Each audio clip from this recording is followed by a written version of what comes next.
Hey guys, welcome back to the show. We are going live right now, 10 minutes before 8 p.m.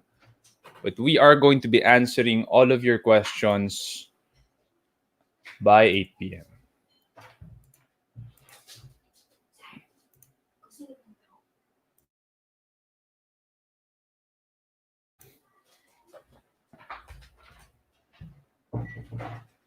So, the reason why we're going live 10 minutes early is because we want you to be able to get your questions still and to give you an update on things that are happening with leadership staff. So, we have been publishing 2 episodes every week. And right now, the episodes that we are in would be about sales. So if you want to learn about sales, you want to know how to sell better, you want to know sales tactics, tune in to the Leadership Stack podcast. You can learn from there. I don't have a guest tonight. It's just going to be me answering some questions that we have over at the Discord channel. So if you want to ask your questions, just head over to the link below. That's from thechan.c/discord, and then you can post your questions there. I'm also there mostly every day, and we can chat, we can talk, and there would be announcements as well that I would post there. I don't usually post it on Facebook or public channels. I would just post it mostly on my private community groups because I value the community and I'd rather get in touch and engage there. Um, yeah, with all the people who have signed up. So tonight I'm willing to answer any question. I prefer, of course, questions about entrepreneurship, leadership, and management. But anything you throw my way, that's fine. Gonna start answering questions by 8 p.m. So that's 8 minutes from now.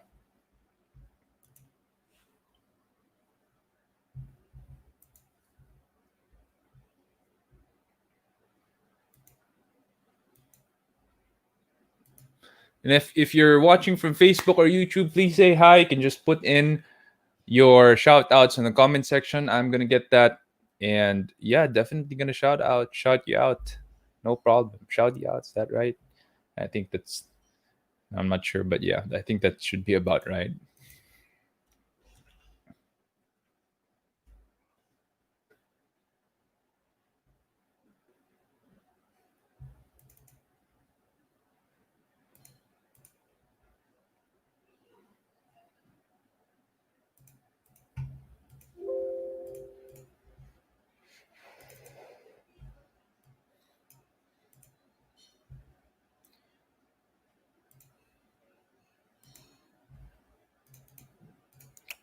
Before I forget, we do have Project Author 2 1.0 coming up. We're gonna have it on September 8th. So September 8th, that is a Tuesday, 2 p.m. to 5 p.m.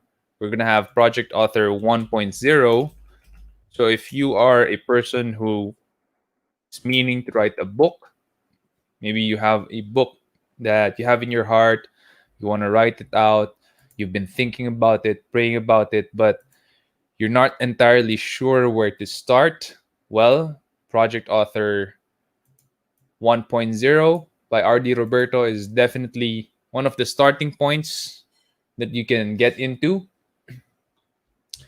The early bird rate is 999 until this Sunday, September 6th. If you guys didn't know, that's also my birthday, September 6th. So I'm turning 32 on Sunday. But yeah, the early bird 999 is until September 6th, Sunday. After that, it's going to be 1499. So that's a 500 peso increase that you might not want to be slapped on you. I suggest that if you are going to join the Project Author 1.0, you join right away. Just you can just go to projectauthor.com. That's projectauthor.com, no spaces in between. And it'll take you right here to this page where you can purchase the course. Again, the early bird rate is 999. You can read the write up here if you're interested to know what's up, what's going to happen with Project Author, why you should join the class, and who your instructor is. It's going to be Mr. R.D. Roberto, which is one of the best selling authors here in our country. So he's going to be personally the one speaking and mentoring you, which I think is a fantastic opportunity, especially if you want to write out your own book. It's super easy. Just click the purchase this course button and it will take you to the checkout page. So, of course, this website is in my masterclass site, which we developed to upskill and teach people. And where this is pretty much where we post our seminars, webinars, videos, and PDF files. So, yeah, you can just check out from here. And when you do that, you're enrolled and you just hop into the Zoom meeting on September 8th, 2 p.m. It's going to be 3 hours, so that's 2 p.m. to 5 p.m. Might extend a little bit longer depending on RD really, but I assure you it's going to be value packed and you're going to love it and you're going to learn and you're just going to be able to jumpstart your own writing career or your own book. So, time check. It's 7:56 p.m. We have 4 minutes. If you guys have questions, just head over to from.sean.c/discord, sign up in that community server, post your question in that channel, and I will get to answering them.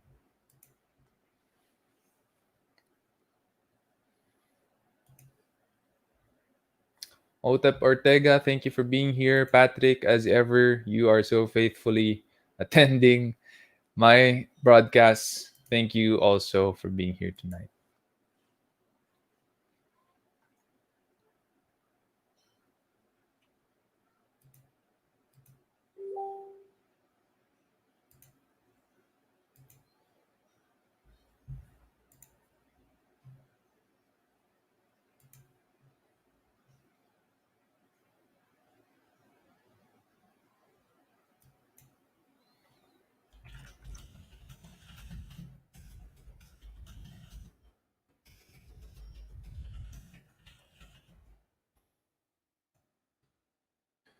We have a lot of room for more questions.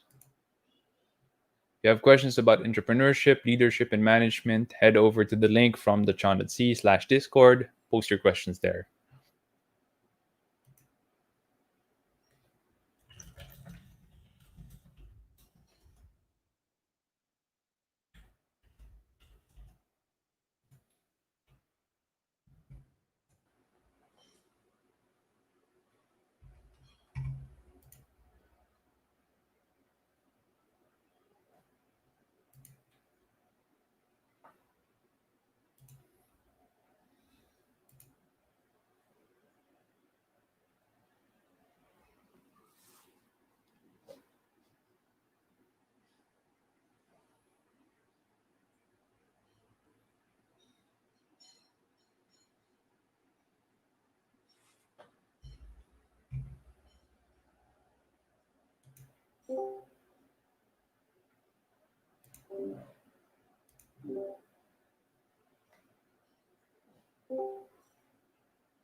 All right, for those of you in Discord, you can also listen to this broadcast from there, no problem, or you can listen to it if you're watching from Facebook or from YouTube, no problem.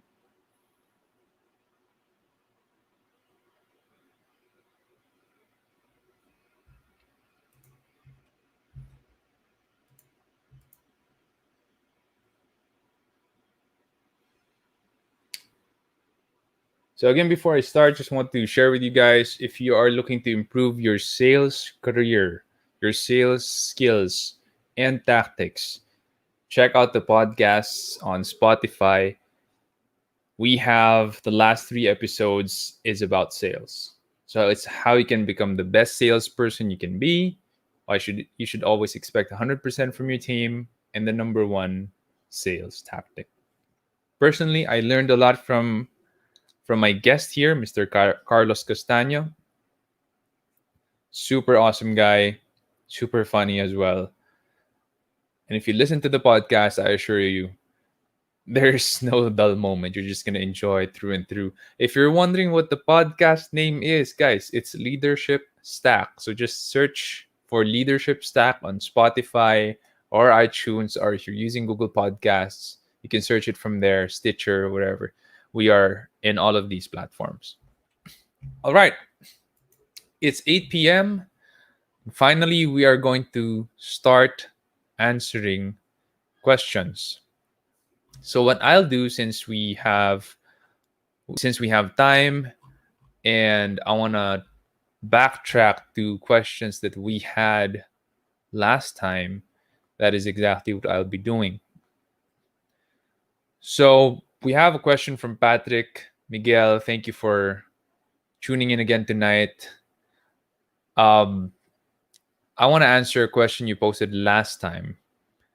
And that is, apart from being addicted to games at an early age, what is one thing you wished you stopped doing on your 20s?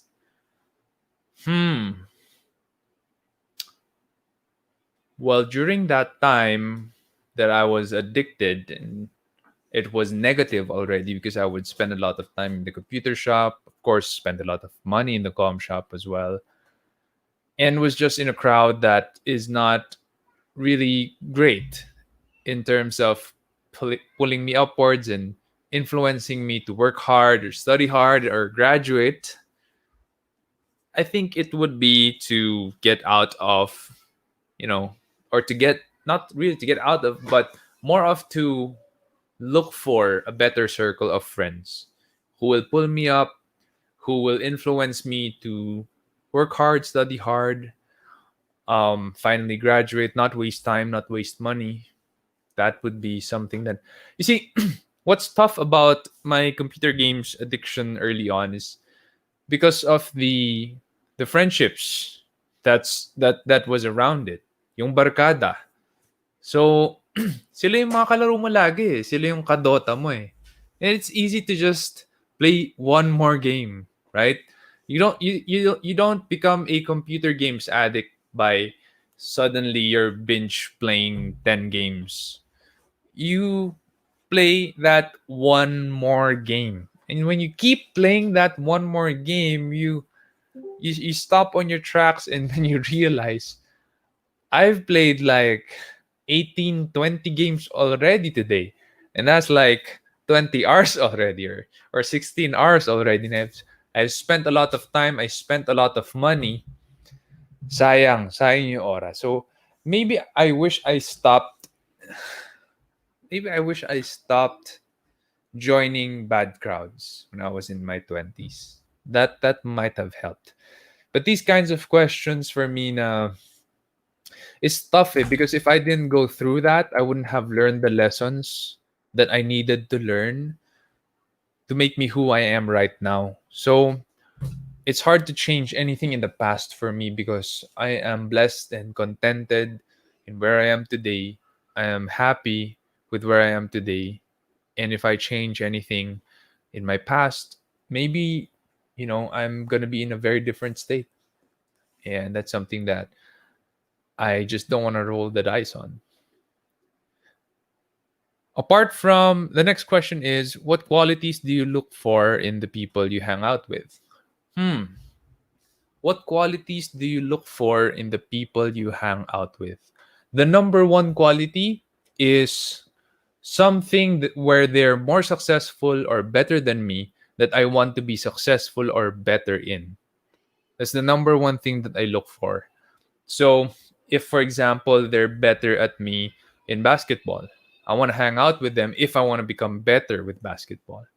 If they're better at me with public speaking or with reading or with selling while on stage, then I would want to hang out with them more because I want to learn that. And you can only learn that from people who are better than you, who are more successful than you. It's hard to learn it from people who are at the same level as you are, and you're just pushing each other, encouraging each other, and patting each other on the back. Although that helps, but it would be a lot easier and a lot faster and a lot more validated if you learn from people who have gone the way. So that is something that those are the people I would probably hang out with. Next question is, apart from CEO at 22, What are the key 5 key books you feel I should read and why? Well, I recommended How to Win Friends and Influence People by Dale Carnegie last time. So definitely that is one book that I believe everyone should read. Second would be The 21 Irrefutable Laws of Leadership by John Maxwell. I've read that for I think 4 times already since I was 12 years old. Fantastic book. Those are the laws of leadership, which, leadership is important in all areas of your life. In your own self-discipline, you have to lead yourself. In your marriage, you have to lead. In your family, you have to lead. Right? So if you're the guy, you have to lead with protection, with provision, with spiritual leadership. If you're the wife, you have to lead with nurturing, caring, right, supporting, honoring, respecting. And leadership is really just super important, and learning the laws behind it, that will serve you for the rest of your life. Another book that I really love that I recently read would be Never Split the Difference by Chris Voss. The rules of negotiation. It just helped me out because I'm a sales guy and I negotiate. I also, as the CEO, I'm the guy who fixes stuff. There's something broken, or if there's a conflict between people, maybe between client and an account manager, I'm the guy who comes in and tries to fix things. And that involves negotiation. Kaya ang tawag sa business people sa Pilipinas is negosyante. You have to negotiate. You can't be a businessman if you can't negotiate. So that one is a really good book. Shout out to Anton Consing for recommending that book to me. Love that book. Another book would be Patrick Lencioni's The Five Dysfunctions of a Team. So, being a team player is super important for me. And that book helped me to learn about what breaks down a team, what makes it dysfunctional, and how you can deal with it. And it's such an easy read because Patrick Lencioni writes it in a story narrative where parang nagkukwento lang siya. He's just like narrating a fairy tale story, but in kind of a real life telenovela kind of way.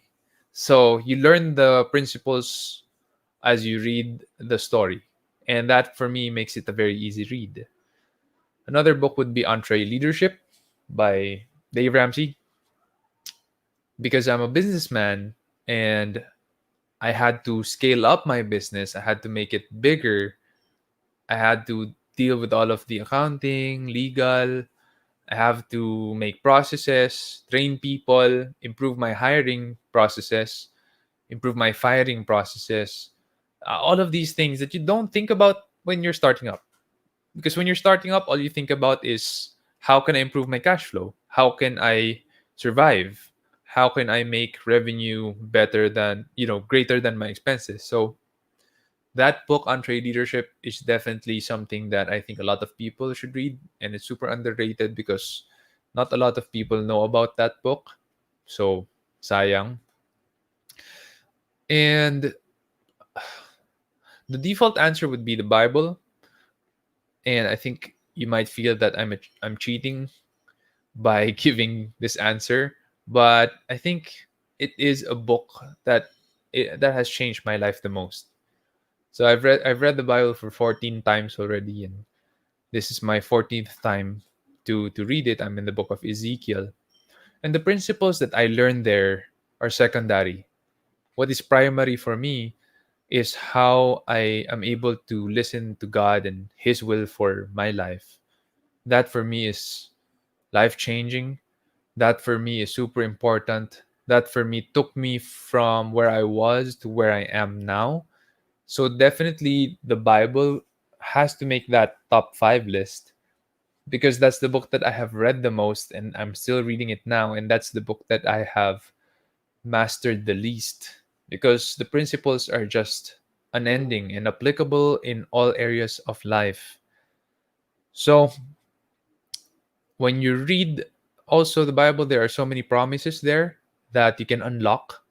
and you can just grab, you can just follow the rules and finally unlock that promise in your life, such as tithing. There's a verse in the Bible which says, test me on this. And actually, that's the only time that God says in the Bible, test me on this. Otherwise, you should not test God, right? So that's the only verse in the Bible. He says in Malachi, test me on this and see if I will not open up the gates of heaven so much so that you would not have enough room to store it. You're not going to be able to handle all of the blessings that I'm going to give you. And when I was younger, I said, this doesn't make sense. You give 10% of what you make to God. How can you make more from that? But I faithfully gave my tithes when I finally had my allowance in college. So that was a small amount. And I still give my tithes up until now that I'm doing business and the revenue is bigger than my allowance. And and God has always been faithful. He has always provided for us. And that promise is true. It's very true in my life, it can be true in yours. That's why I cannot not include the Bible in the top 5 books. Another question is, how do you keep your feelings from clouding your decision making? Delay it. Delay your decision. So, feelings would really get in the way because that's the way we're built. We make decisions based on emotion unless you delay the decision and think about it, have time to think about it. The part of our brain that reacts is a lot faster than the part of our brain that thinks. The part of our brain that feels is a lot faster than the part of our brain that thinks. So if you decide quickly, that usually stems from emotion, unless you have had years and years and years of practice in decision making in that area. That's called mastery. Now you can make decisions, good decisions, in a blink. But unless you have that kind of mastery, you have to delay the decision. Because usually it's your emotion that will dictate the decision and that will lead to a disaster. Same with how you react, right? There's something you don't like, you feel something, usually you react or you counter. And that is something that always ends up in a mess. Whether you win or the other person wins, doesn't matter. It ends up in a mess. So what you do is you delay that reaction. Pause, step back, think about it first, pray about it. Next question is, what is one key mindset or principle you always apply in whatever you do? Key mindset or principle.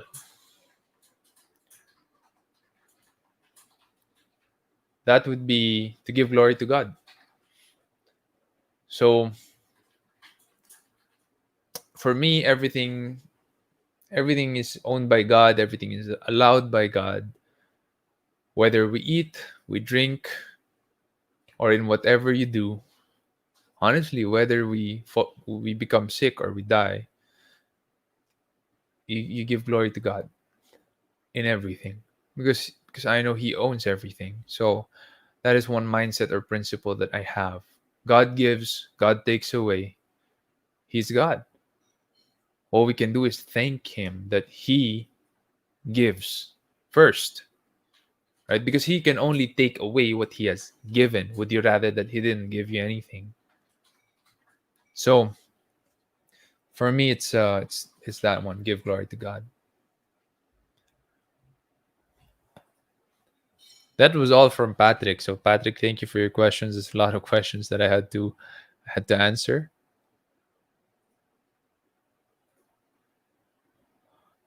Another question is I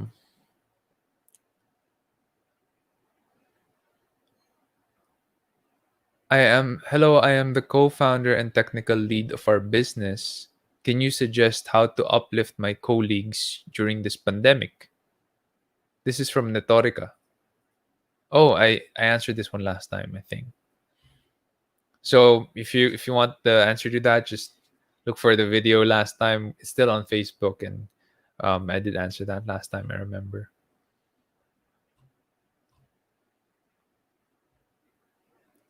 All right.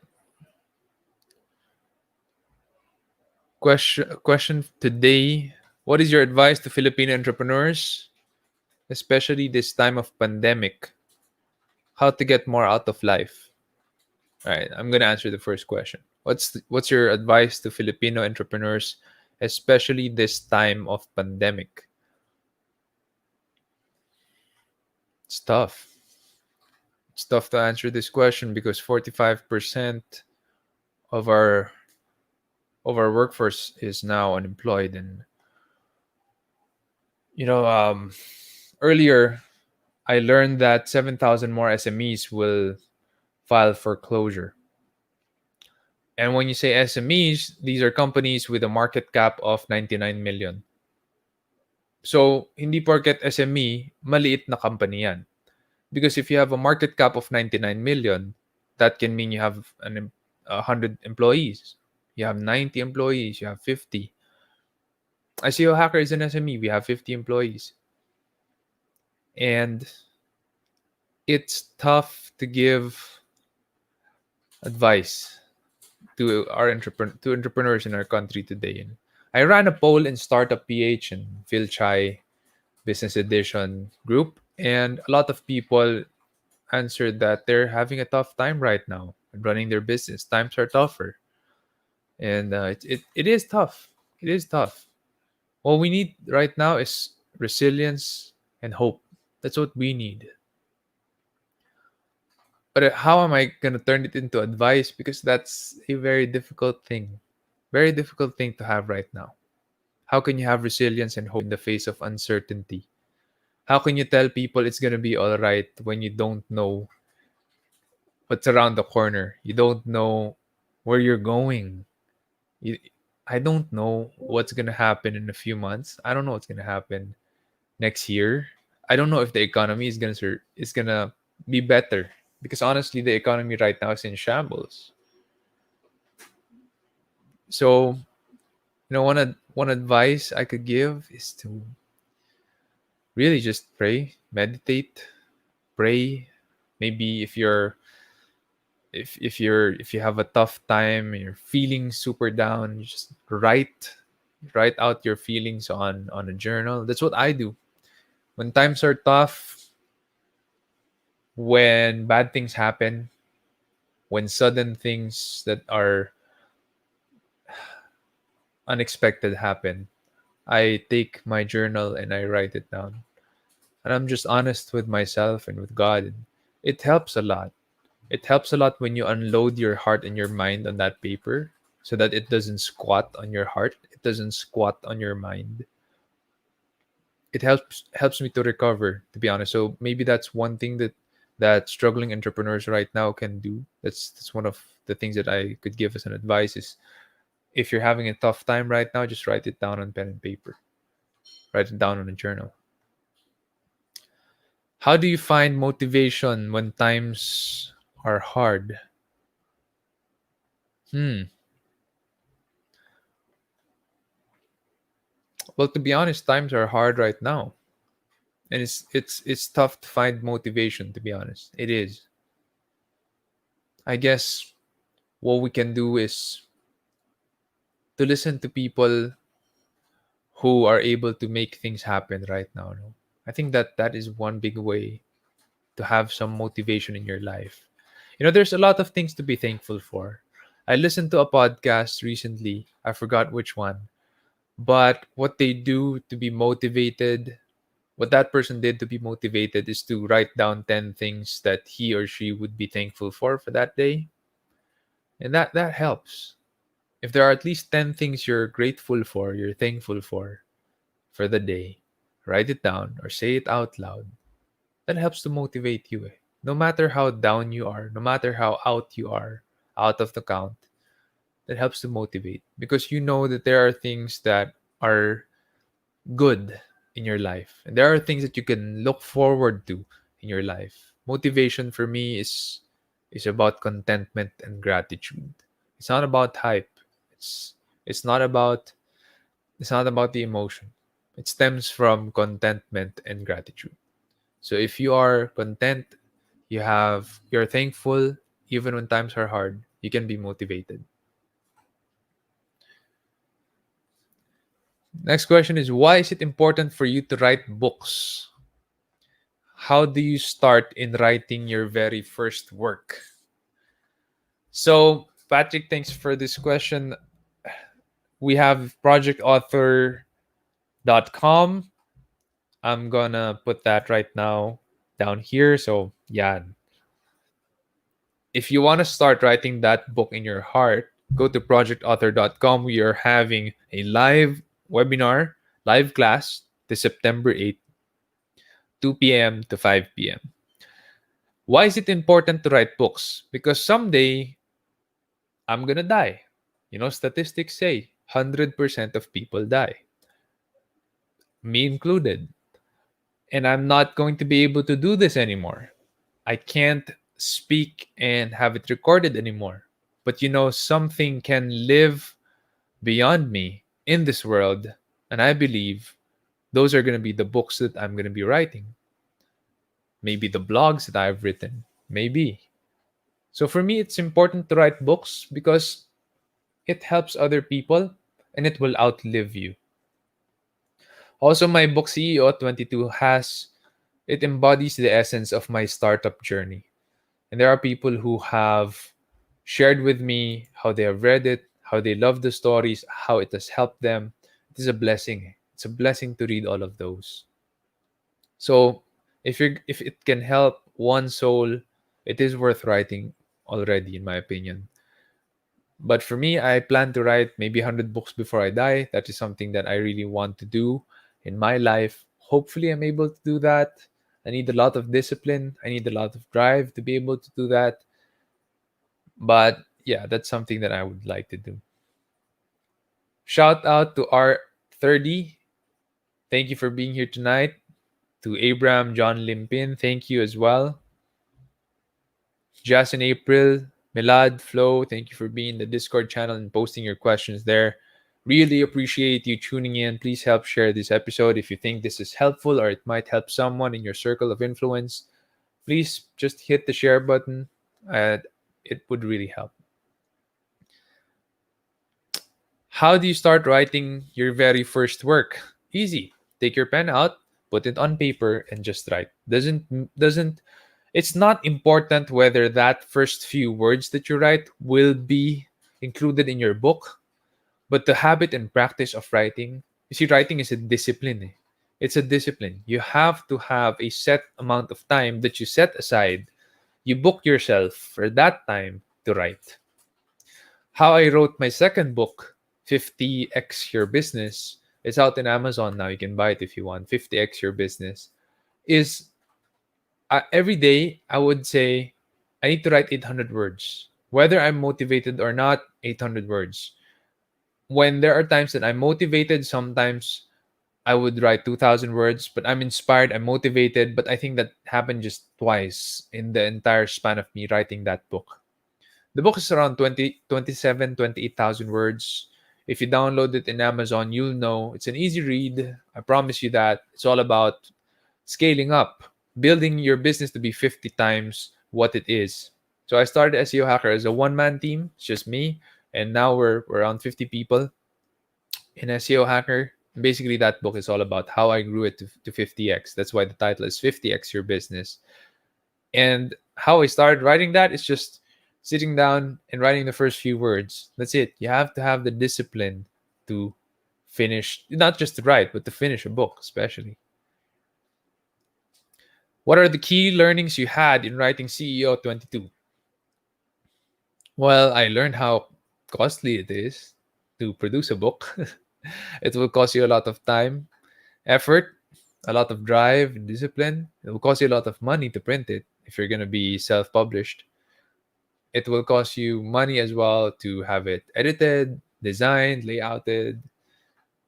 So it takes a lot to produce a book. That's what I learned. And it's not easy to sell a book as well, even if you poured your heart and soul into it. You have to put a lot of time in the marketing, you have to put a lot of time in promoting it. That's part of it. I think writing and publishing the book, putting it out there in the world, is just one small facet. The continuous promotion, continuous sharing of the book, that is like the bigger facet. That I think that's the facet that matters more. Because the writing is just one time, but the promotion has to be continuous so that people will be able to read your work and learn from you. So I learned those things. Not It's not build it and they'll come. It's not write it and publish it and people will read it. No, you have to promote it. We have a question from Flo.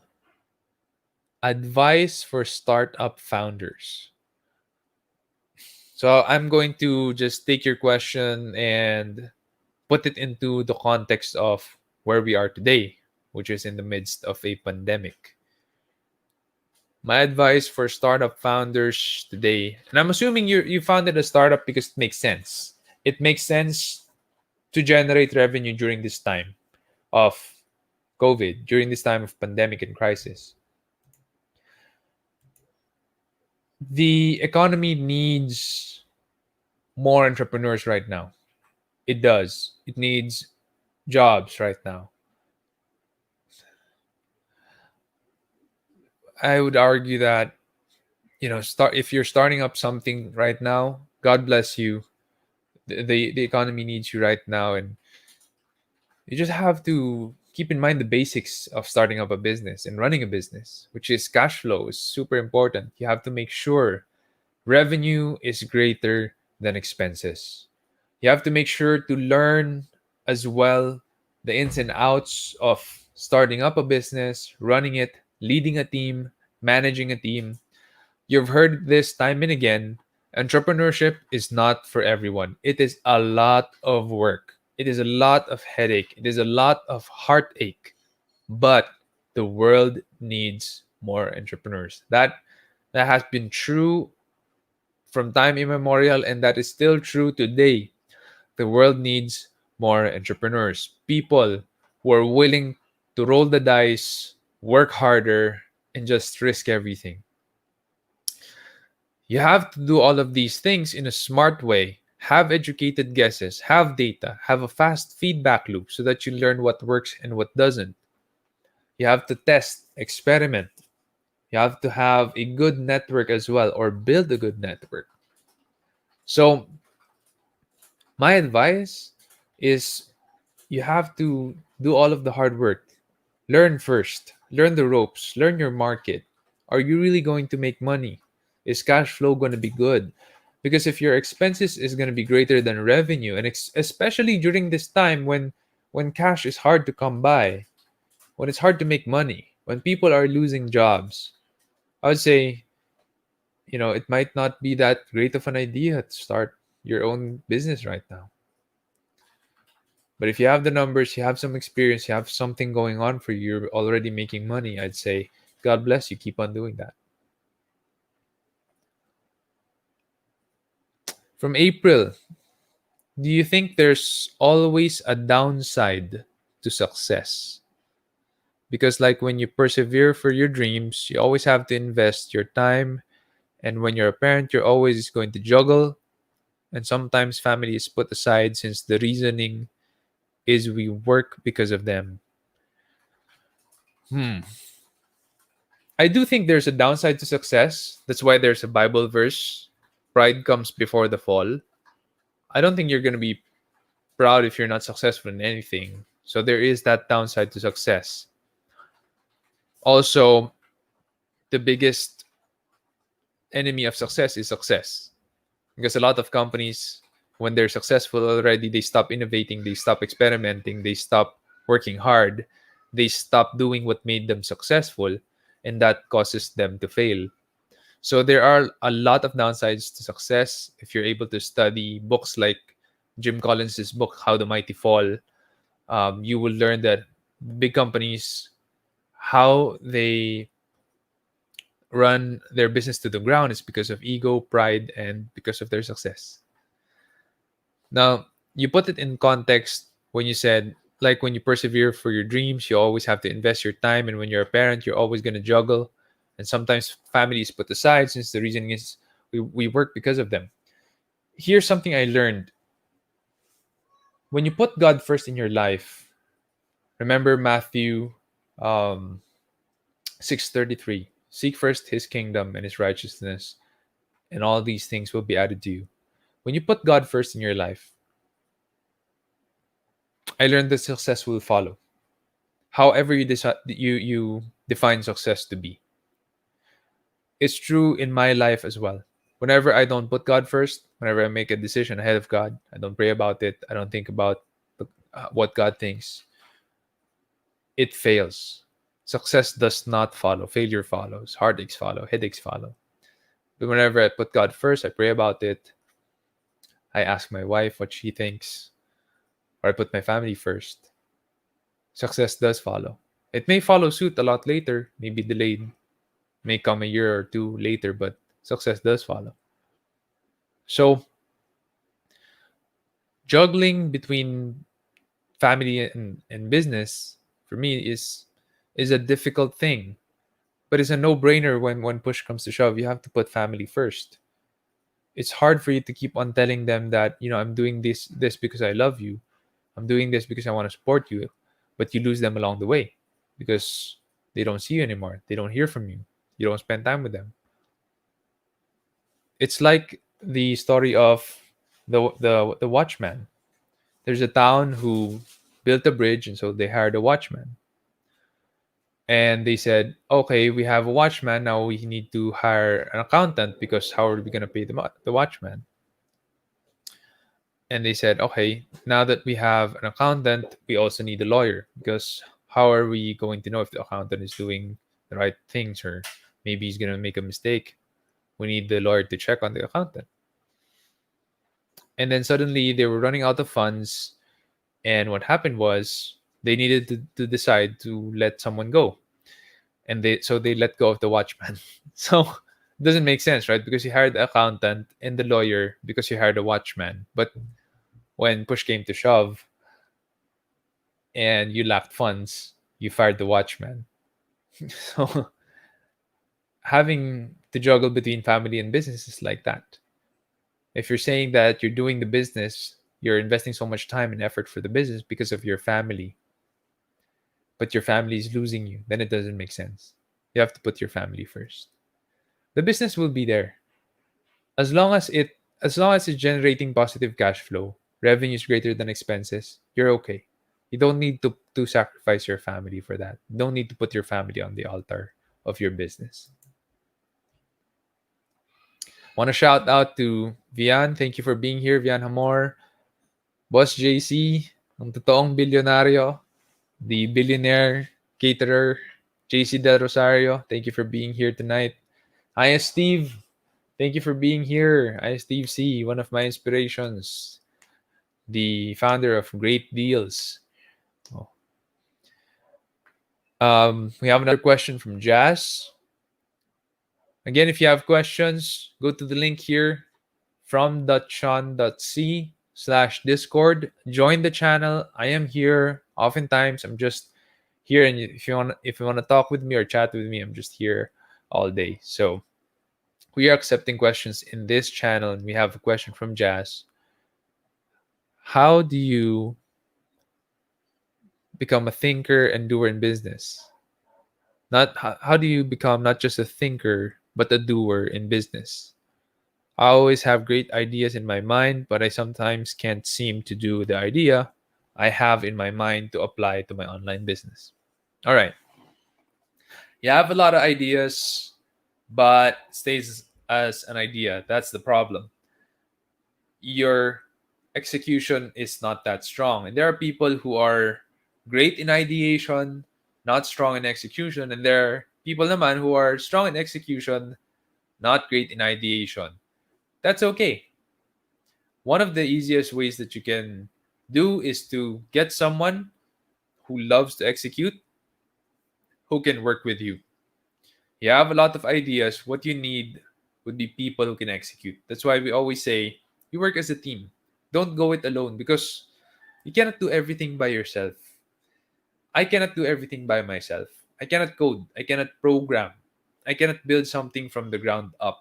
I can understand code. I might be able to edit it a little bit, but that's it. I can't code. I cannot design. Design is not something that is a strong suit of mine. When I see a design, I know when I like it. I know when I don't. But creating designs is not my thing. The art side of me would be writing. That's the art side. Other than writing, I don't think I have any more art in me. So you have to get someone, if you're great at ideation, get someone who's great at execution. Because that person who's great at execution will thank you for it because they're probably not that great in ideation. And we always say, anyway, two heads are better than one, right? So if they're also great at ideation and execution, then all the better for you. I'm a Jazz also says I'm a one woman show and I know to increase my online business capacity. I have to hire people to do certain tasks. What's your advice on hiring people, especially in my production? Especially my production is in my house, and it could be dangerous to let people in. All right. Well, hiring it depends on the kind of person you want to hire. The kind of person might that you want to hire might be someone who is grassroots. It's hard if you're gonna ask the person to go to your house. That's right. So if you don't want that, the obvious answer would be you have to do the production in another place. It could be in your garage, could be still in your house, but in your garage, or it could be on a small place somewhere that you rent out. There are numerous options to be able to hire someone who can do the work. But if you don't want to do it in your house, numerous options out there. I suggest you rent a small place. You can do the production there. Hiring is very, how do you say it? It's very important. That's one of the biggest weaknesses that I had early on. It's still a weakness, I think. I don't think I'm a great hire. I don't think I can hire people well because I have a weakness. And my weakness is I trust people too much. That's also a strength if I hire the right person. But I trust people too much. So when I sit someone down and interview them and try to hire them, what happens is a disaster because whether they're telling the truth or not, I believe them and I trust them. And so how I got to change this was finally I hired people who are in charge of the hiring process. So we have HR personnel who would screen people and plug people in the hiring process. And then I involved some of my team leaders, some of my leadership team members as well. My wife also is in the hiring process because she hires very well. There's a lot of stuff I don't see that she sees. She's a psychology graduate with a very high score in her I think she's in an honor student, cum laude, I think. So she also has very high empathy, and so she makes great hiring decisions. We prolonged our hiring process to 6 steps. And I'm the last step because people just can't trust me to hire people. I'm really bad at interviewing people. So you can have a hiring process like that because it's hard to just go by your gut. It is hard. You might be right 50% of the time, but if you're wrong 50% of the time, that's disastrous. Even if you're wrong 30% of the time, that can be disastrous for your business. You hire the wrong person, they're going to make a mess. And instead of helping you, they're going to make things worse, which means you have to fix problems and still do the work yourself. But you're paying someone to do it, so iisipin mo na, no, this person has to do it because I'm paying him or her. But they're not doing it well. So you don't pay yourself, you pay that person. Tapos ikaw pa yung mag-aayos. Tapos gagawin mo rin yung trabaho anyway. That's why they're saying that if if it's not done correct, like if it's not done correctly, you should do it yourself. Something like that, right? Or if it's not done the way you want, you would rather do it yourself. You know, those sayings come because those people hired the wrong people. Those people hired the wrong team to help them. Because if you hire the right people, they should be helping you out, not asking you to do it yourself. So, hiring, very important. I suggest you give it a lot of thought how to make your own hiring process and how you hire the right people. We do have an episode about that in the Leadership Stack podcast. I share the entire 6 step hiring process in that podcast episode. You can go check it out on Spotify. I'm gonna have to backtrack if you have more questions before, because that's it for tonight's question. Otherwise, we're gonna be wrapping up early.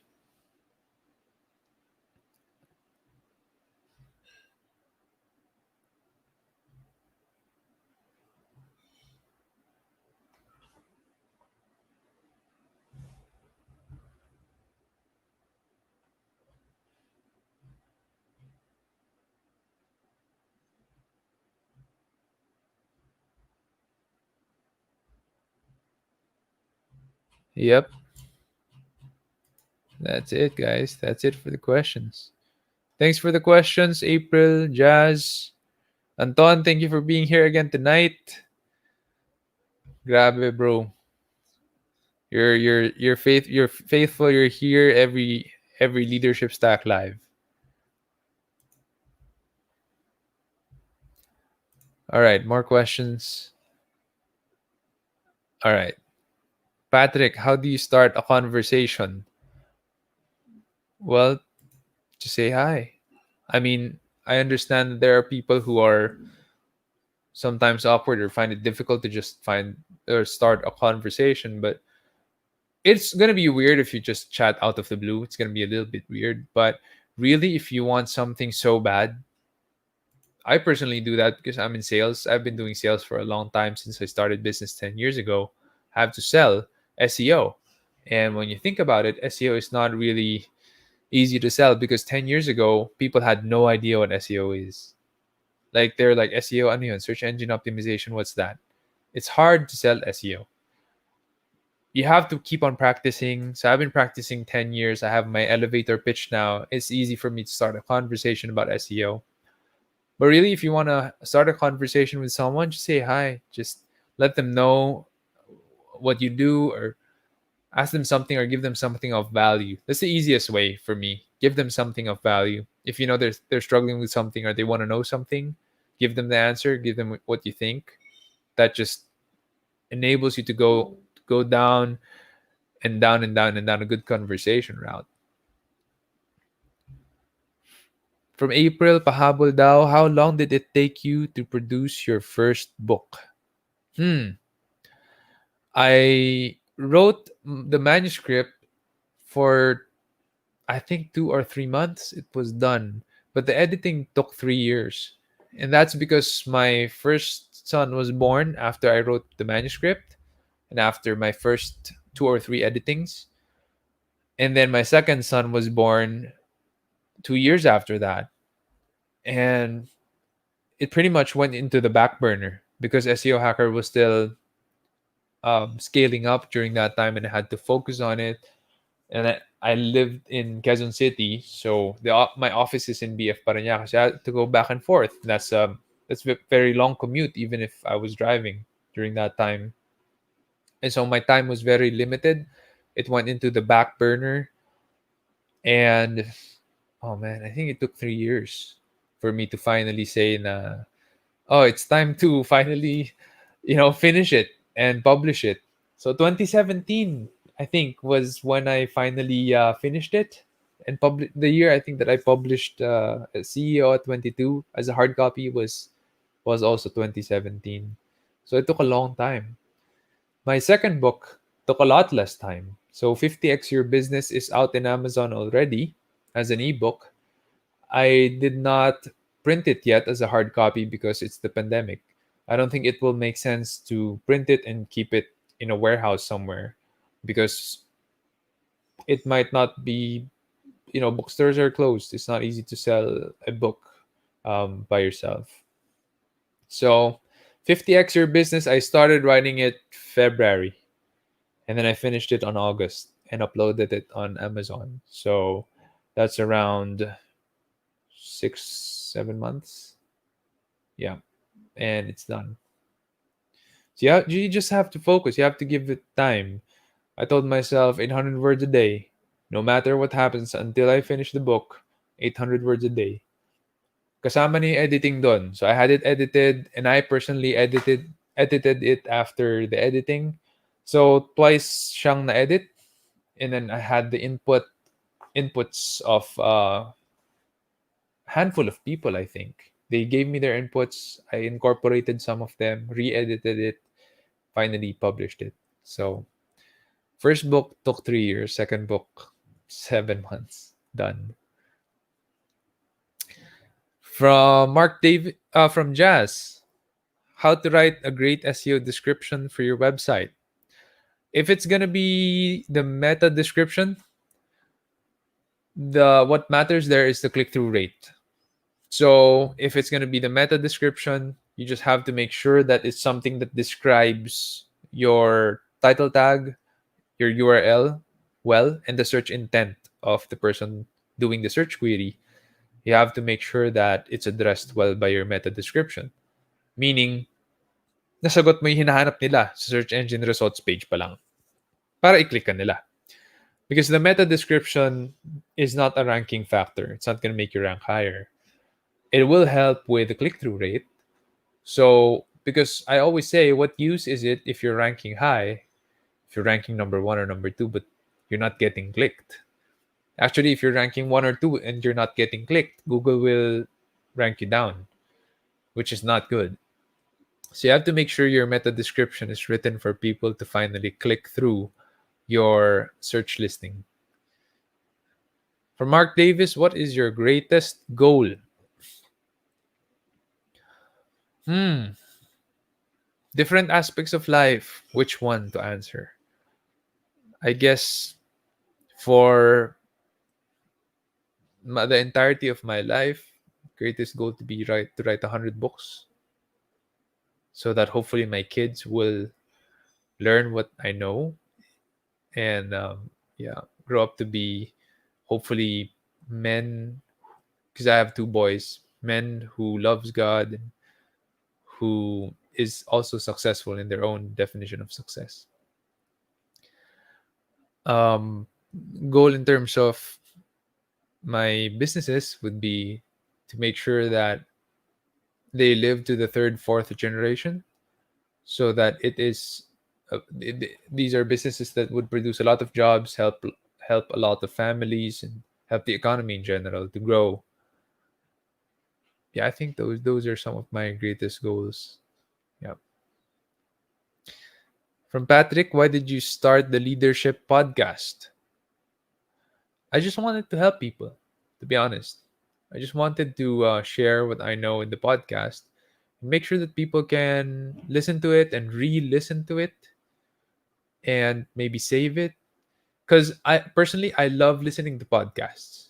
Whenever I exercise, whenever I take a bath, whenever I drive, meaning like, these things, driving, taking a bath, and exercising, you don't need a lot of brain power to do all of them, right? You can do it unconsciously if you're used to doing them.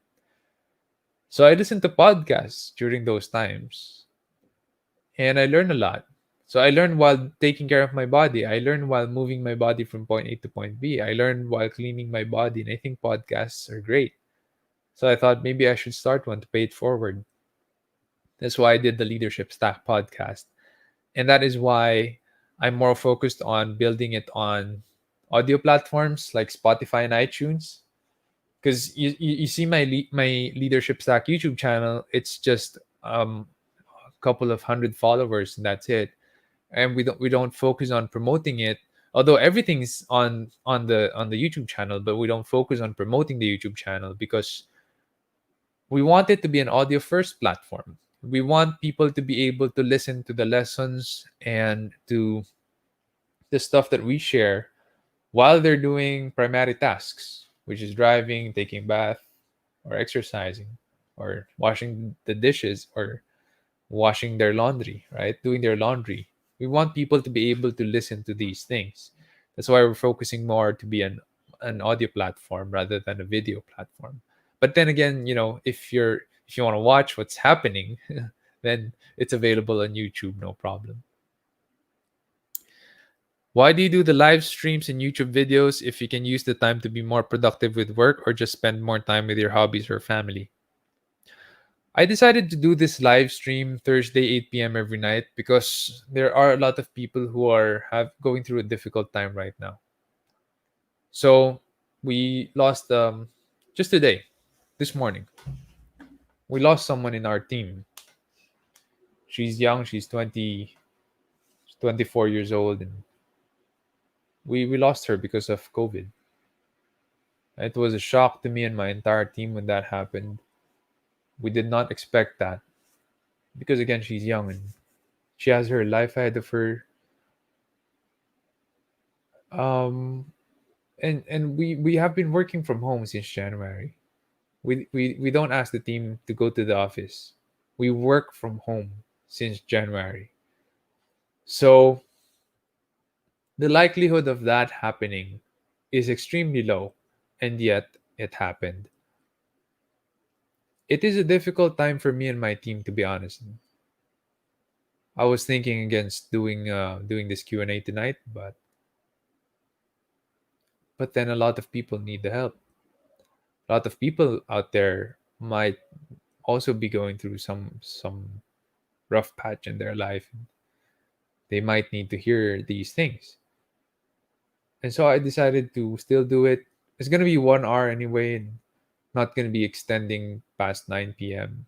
Just going to make it 8 to 9 p.m., record it, turn it into a podcast as well so that more people can listen to it. Yeah, and that's really why I do this, just to help people. For Mark Davis, let's say I'm making a YouTube channel. What's the most important thing to rank higher in search thumbnail keywords? What tips can you share to at least rank higher in search? Same thing if I want to create a Facebook page. Well, in YouTube, the algorithm is very different from Facebook. So if you want to rank high on YouTube, and you can search this, search for YouTube SEO, you'll find my article, the SEO Hacker article. It's pretty straightforward with a lot of screen capture shots that we put in the article. I highlight there that there are numerous things you need to consider when building your searchability on YouTube. The title has to have the keywords, the description has to have the keywords. If you can put it in the tags, great. You can put it in the captions, great.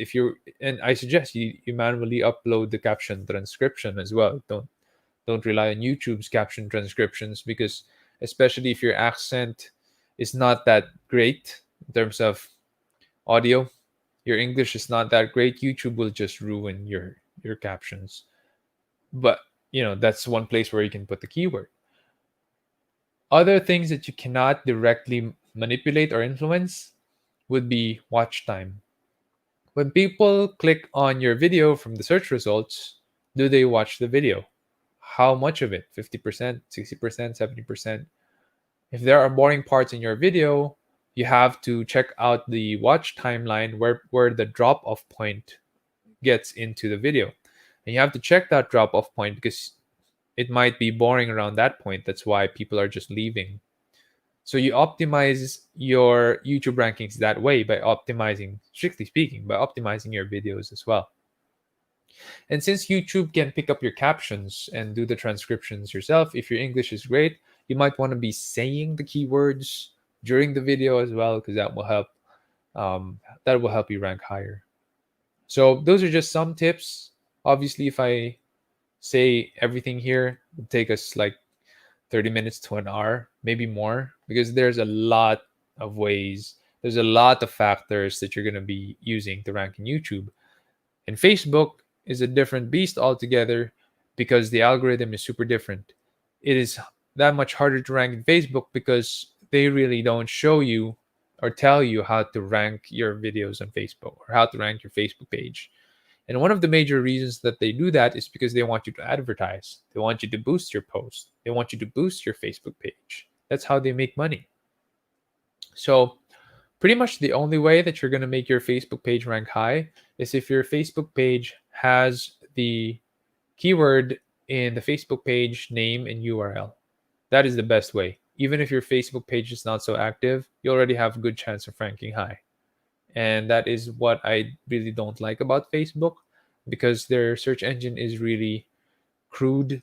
It's not so sophisticated. It's difficult actually to find what you're looking for using Facebook search. Often what people end up doing is going back to Google just to find something on Facebook.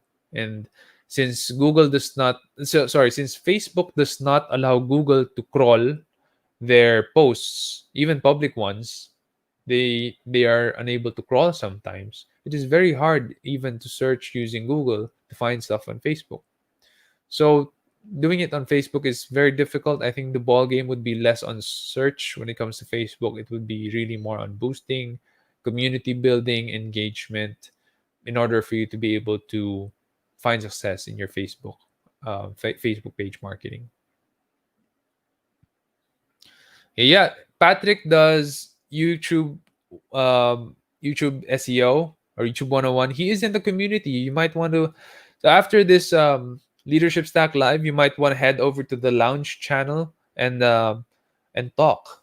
So Mark, I suggest you talk with Patrick. We have the Lounge channel where you can talk here at Discord, and you can ask him questions because he's been doing that full time.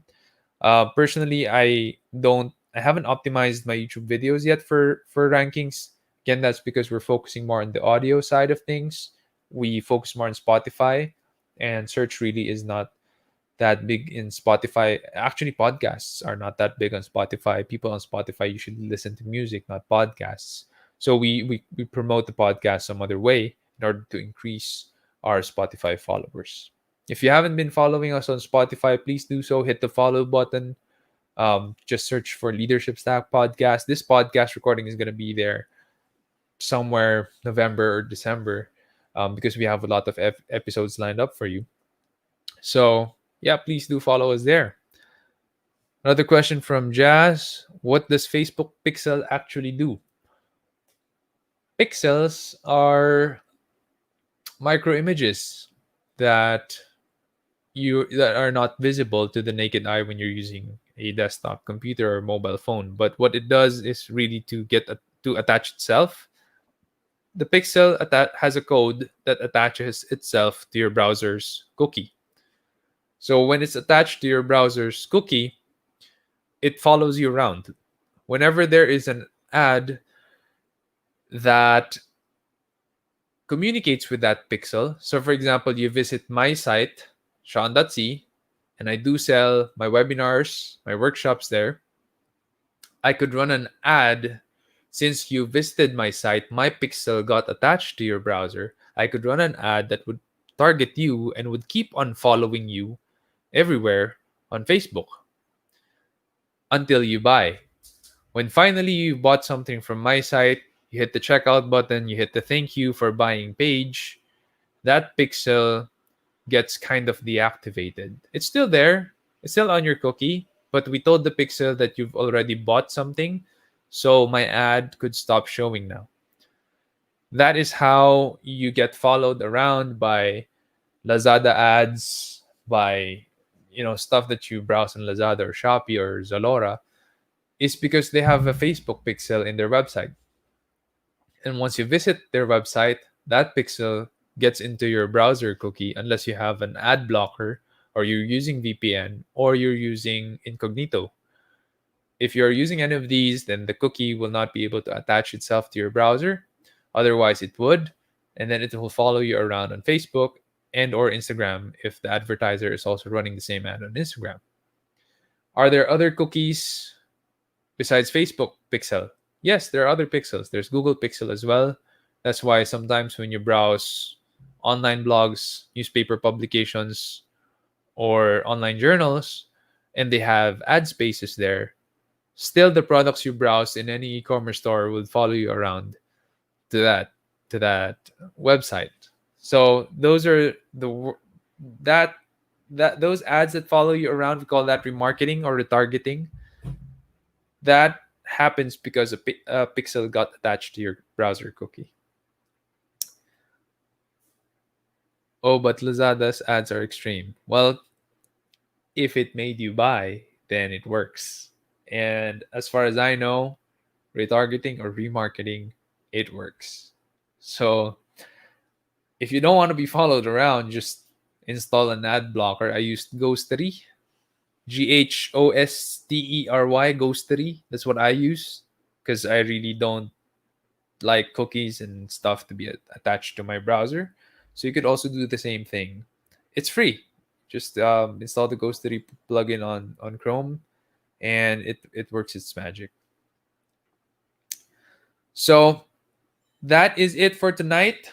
9 p.m., 1 hour of Q&A, Leadership Stack Live. If there are any other questions that I missed, I will be answering them in the next session. Again, if you want to ask your questions, just go to from.sean.c/discord. That is free.